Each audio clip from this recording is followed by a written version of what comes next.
Guys, welcome back to my channel Indian girl মিষ্টি। আমি মিষ্টি তোমাদের সাথে চলে এসেছি। আমি আজকে আমার ননদিনীর বিয়ের কিছু মুহূর্ত শেয়ার করতে, যেমন ছিল আজকে আইবুড়ো ভাত। আর আইবুড়ো ভাতে কী কী আয়োজন করা হয়েছিল সেগুলো তোমাদেরকে দেখাবো। দেখতেই পাচ্ছ এখানে আমার শাশুড়ি মা মানে মামনি ওকে আশীর্বাদ করে দিচ্ছে, আর ওর মা মানে মাসিমণি ওখানে দাঁড়িয়ে দেখছে। মাসিমণি তো বিয়ের দিন আগে দেবে আইবুড়ো ভাত। তো এখানে আমার মাম্মাম মানে টুইগি ওকে আশীর্বাদ করার জন্য গেছে। তো যাই হোক, আশীর্বাদ তো করানো যায় না বাচ্চাকে দিয়ে, তো তাই ও মিষ্টি খাইয়ে দিচ্ছে ওর পিপিকে। তারপর এইগুলো মিটে যাওয়ার পর কিন্তু সবাই এক এক করে ওকে আশীর্বাদ করে নিচ্ছিল। আর আমার মাম্মাম তো মানে টুইগি ওকে দেখে ভাবছে কোনো একটা ঠাকুর, কারণ ওই টোপর পরে আর এখানে আইছে। আমিও কিন্তু আশীর্বাদ করে নিলাম। সেইভাবে কিন্তু ওর ড্রেস আপ করা হয়নি, কারণ বাড়ির মধ্যেই আয়োজন করা হয়েছিল বলে, সেরকম কেউ আসেনি বলে আমি কিন্তু কোনো শাড়ি টাড়ি পরিনি। তারপর দিন সকালে কিন্তু পার্লারে চলে যায়। পার্লারে গিয়ে কিন্তু ওর নেল এক্সটেনশনটা করিয়ে দিই আমি। তারপর সেটাই কিন্তু তোমাদেরকে দেখাচ্ছে যে দেখো নেল এক্সটেনশনটা কত সুন্দর হয়েছে। আমি করেছি বলি না, কিন্তু সবাই বলছিল। তারপরে ভাই আর আমি মিলে কিন্তু এখানে ওকে মেহেন্দি পরিয়ে নিয়ে সেদিনকে চলে গেছিলো কারেন্ট, মানে বিয়ের আগের দিনের কথা এটা। কারেন্ট চলে গেছিলো রাত্রিবেলা, কিন্তু অনেকটা রাত হয়ে গেছিলো মেহেন্দি পরাতে। তারপরে মেহেন্দি পরাতেই কিন্তু কারেন্ট যখন চলে আসে, তারপরে একটু ভিডিও আর একটু নাচা গানা হয়েছিল।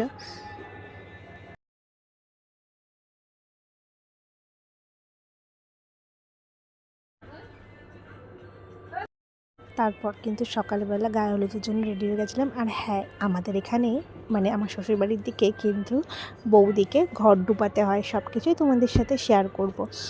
আমি কিন্তু প্রথমে এখানে হলুদ কালারের শাড়ি পরেছিলাম, তারপরে কিন্তু চলে গেছিলাম ননদিদির বাড়িতে, মানে মাসিমণির বাড়িতে গেছিলাম। তারপরে ননদিদিকে দেখে নাও, বেশ সুন্দর লাগছিল কিন্তু ওকে।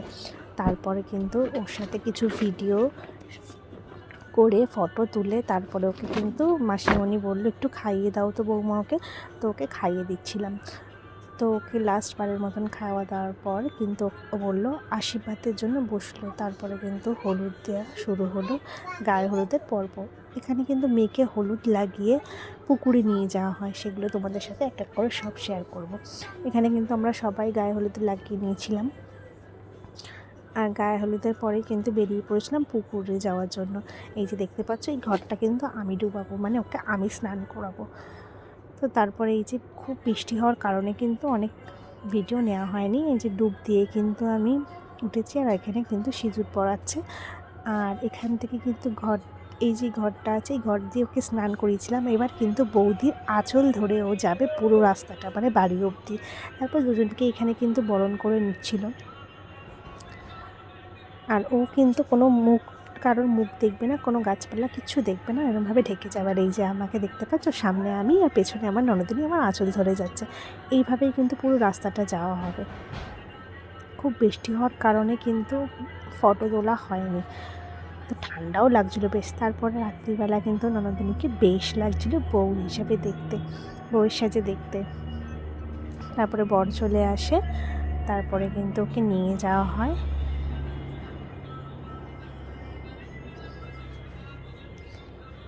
আর এইখানে কিন্তু আমার দেওর আর আমার দেওরের বন্ধু, মানে হ্যাঁ দেওরের বন্ধু, ওরা কিন্তু নিয়ে যায় ওকে পিঁড়িতে বসিয়ে ছাজনাতলাতে। তো পিঁড়িটা এত ছোটো হওয়ার কারণে ওকে কোনো মতেই তুলতে পারছিল না। তারপর যাই হোক করে তোলার পরে কিন্তু ওকে নিয়ে গেল ছাজনাতলাতে।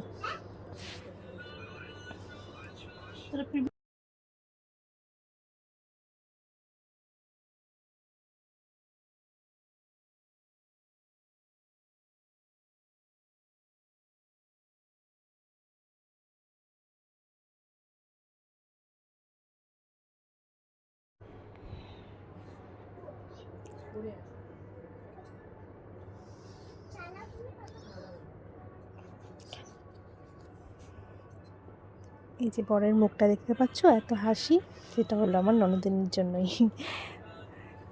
তাদের 5 বছর পর পূর্ণতা পেল, তো খুশি তো হবেই।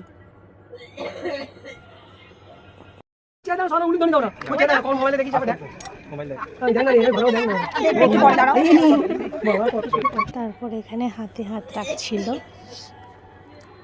এই জিনিসটা কিন্তু আমার দেখতে বেশ লাগে।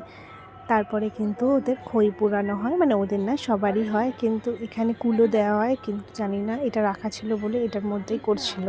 তো ওখানে আমি কিছু বলিনি, কারণ কোনো বড়রা ছিল না ওখানে, আমি কি বলবো কি না বলবো তাই ভাবছিলাম, তো এমন কিছু বলা হয়নি। আবার ভাবলাম আমাদের নিয়ম ওদের নিয়ম অনেকটা আলাদাও হতে পারে।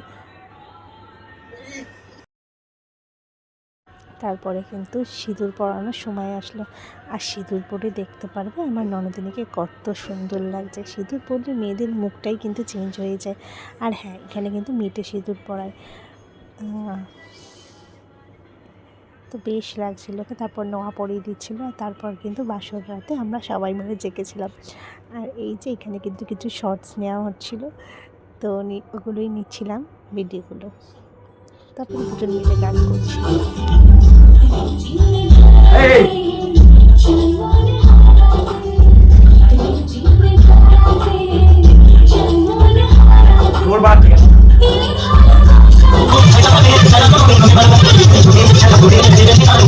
আমি আমার দেওর আর ননদিনী, আর এই সময়টা তো কিছু বলার নেই, এই সময়টা সব মেয়ের কাছেই অনেক ইমোশনাল, একমাত্র মেয়েরাই বুঝবে। এটা হচ্ছে ওর বাবা, মানে মেসোমশাই, খুব ভালোবাসে, একমাত্র মেয়ে তো, সবার সামনে তো কাঁদতে পারে না, কিন্তু গুমড়ে গুমড়ে অনেক কষ্ট পাচ্ছিল। তোমাদের ভিডিওটা কেমন লাগলো অবশ্যই আমাকে জানাবে, লাইক কমেন্ট শেয়ার করতে ভুলবে না। আর তোমরা কেমন ধরনের ভিডিও দেখতে চাও সেটাও আমাকে কিন্তু জানাবে। তো আমার ভিডিও কিন্তু এখানেই আমি শেষ করলাম। তোমরা কিন্তু আমার ভিডিওটা, আমার চ্যানেলটা যদি সাবস্ক্রাইব না করে থাকো তাহলে অবশ্যই সাবস্ক্রাইব করে দিও, আর পাশে থাকা বেল বাটনটি ক্লিক করে দিও, যাতে আমার ভিডিওর নোটিফিকেশান সবার আগে তোমাদের কাছে পৌঁছে যায়। আর অবশ্যই কমেন্ট করে জানিও আমার ভিডিও তোমাদের কেমন লেগেছে। আমার 500 টাকা